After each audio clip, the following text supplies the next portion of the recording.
Welcome all to my channel.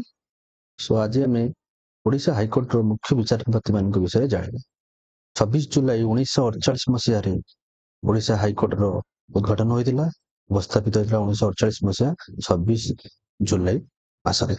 Okay, so 1948 Odisha high court तैयारी तार प्रथम विचारपति थे जस्टिस वीरकिशोर राय। कार्यकाल था 26 जुलाई 1948 रु 30 अक्टोबर 1951 जाए। नेक्स्ट होइथिले chief justice of Odisha B Jagannath Das. B Jagannath Das को कार्यकाल थिला 31 अक्टोबर 1951 रु 3 मार्च 1953 जाए। नेक्स्ट होइथिले जस्टिस लिंगराज पाणिग्राही ओडिशा मुख्य विचारपति भाବେ କାର୍ଯ୍ୟ କରିଥିଲେ। ତାଙ୍କର କାର୍ଯ୍ୟକାଳ 4 ମାର୍ଚ୍ଚ 1953 रु 21 ମାର୍ଚ୍ଚ 1956। नेक्स्ट होइथिले जस्टिस आरएल नरसिम्हम से 22 मार्च 1956 रु 27 डिसेम्बर 1964 जाए ओडिशार मुख्य विचारपति भावे कार्य करथिले। तांको परे जस्टिस खलील अहमद ए मध्य ओडिशार राज्यपाल भावे कार्य करथिले। 18 जनवरी 1965 रु 5 एप्रिल 1966 जाए ओडिशार हाईकोर्ट मुख्य विचारपति भावे कार्य करथिले। जस्टिस सत्यभूषण बर्मन तांको पर होइथिले। से 6 एप्रिल 1967 रु 30 एप्रिल 1969 जाए ओडिशा हाईकोर्ट मुख्य विचारपति भावे कार्य करथिले। तांको परे जस्टिस गति कृष्ण मिश्र से 1 मे 1969 रु 30 अक्टोबर 1975 जाए ओडिशा हाईकोर्ट मुख्य विचारपति भावे कार्य करथिले।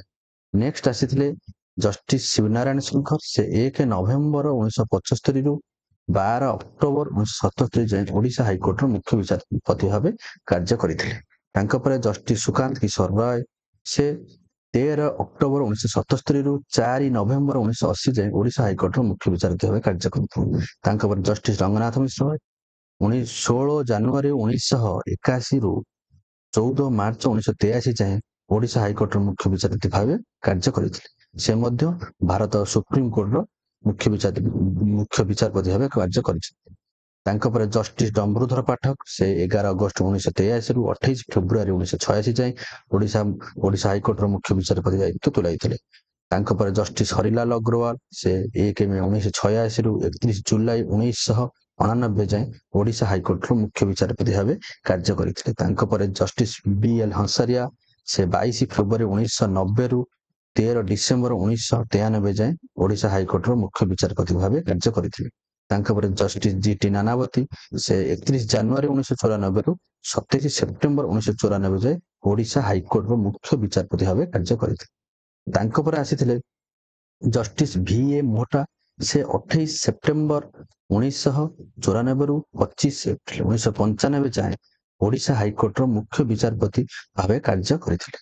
जस्टिस SN फुकन तांको कार्यकाल था 2 अगस्त 1996 रु 27 जनवरी 1999।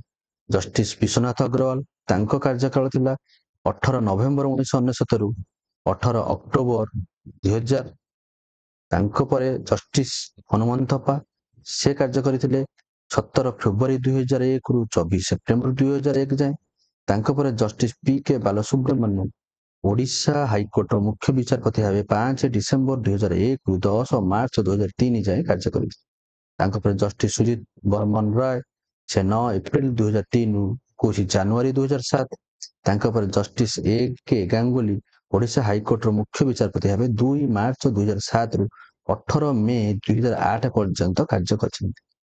तांको परे जस्टिस BS चौहान से कार्य करथिले ओडिशा हाईकोर्ट मुख्य विचारपति भावे 16 जुलाई 2008 रु 10 मे 2009 जाए। जस्टिस बिलाल नाचकी से 14 नवेम्बर 2009 रु 17 नवेम्बर 2009 जाए कार्य करथिले। जस्टिस VG गोपाल गौड़ा 25 मार्च 2010 रु 23 डिसेम्बर 2012 जाए ओडिशा हाईकोर्ट मुख्य विचारपति कार्य तुलाइछन्ति। जस्टिस C नागप्पन से 27 फेब्रुआरी 2013 रु 18 September 2013। Justice AK Goyal 12 October 2013 रु 6 जुलाई 2014 जाए ओडिशा हाईकोर्ट मुख्य विचारपति भावे कार्य करछन्ति। तांको पर ओडिशार हाईकोर्ट मुख्य विचारपति भावे अवस्थापित होइतिले जस्टिस अमिताभ राय से 6 अगस्त 2014 रु 26 फेब्रुआरी 2015 जाए ओडिशा हाईकोर्ट मुख्य विचारपति भावे कार्य करथिले। तांको पर जस्टिस वाघेला जे कि 4 जून 2015 रु 14 फेब्रुआरी 2016 जाए ओडिशा हाइकोर्ट मुख्य विचारपति भाव कार्य करथिले। ओके तांको पर आसिले जस्टिस विनीत शरण जे कि 26 फेब्रुआरी 2016 रु 6 अगस्त 2018, जस्टिस के एस चाभेरी 12 अगस्त 2018 रु 4 जनवरी 2020 जाए ओडिशा हाइकोर्ट मुख्य विचारपति भाव कार्य करथिले। तांको पर ओडिशा हाइकोर्ट मुख्य विचारपति होइथिले जस्टिस मोहम्मद रफिक 27 एप्रिल 2020 रु 3 जनवरी 2021 जाए कार्य करथिले। जस्टिस एस मुरलीधरଙ୍କ କାର୍ଯ୍ୟକାଳ ଥିଲା 4 ଜାନୁଆରୀ 2021 ରୁ 7 ଅଗଷ୍ଟ 2023 ଏବଂ ଜଷ୍ଟିସ ସୁଭାଷିଷ ଦଳପତ୍ର से ओडिशा हाइकोर्ट मुख्य विचारपति भाव 8 अगस्त 2023 रु 3 अक्टोबर 2023 जाए कार्य करथिले। तो वर्तमान अछंती जस्टिस चक्रधारी शरण सिंह से 7 फेब्रुआरी 2024 रे ओडिशा हाइकोर्ट मुख्य विचारपति भाव शपथ ग्रहण करथिले। से आज जाए एपर्यंत से ओडिशा हाइकोर्ट मुख्य विचारपति भाव कार्य करुछन्ति। So Odisha High Court was inaugurated on 26 July 1948. Odisha high court देश स्वाधीन होला परे 26 जुलाई 1948 मसीह रे तैयारी करा जायतिला। तो आज ओडिशा हाई कोर्ट मुख्य विचारपति माने एई मानथिले। आज हम ओडिशा हाई कोर्ट मुख्य विचारपति विषय जानिले 1948 मसीह रु 2024 मसीह जाय किए थिले। सो आशा आपनको ये वीडियोटी भल लागिथिबो। धन्यवाद।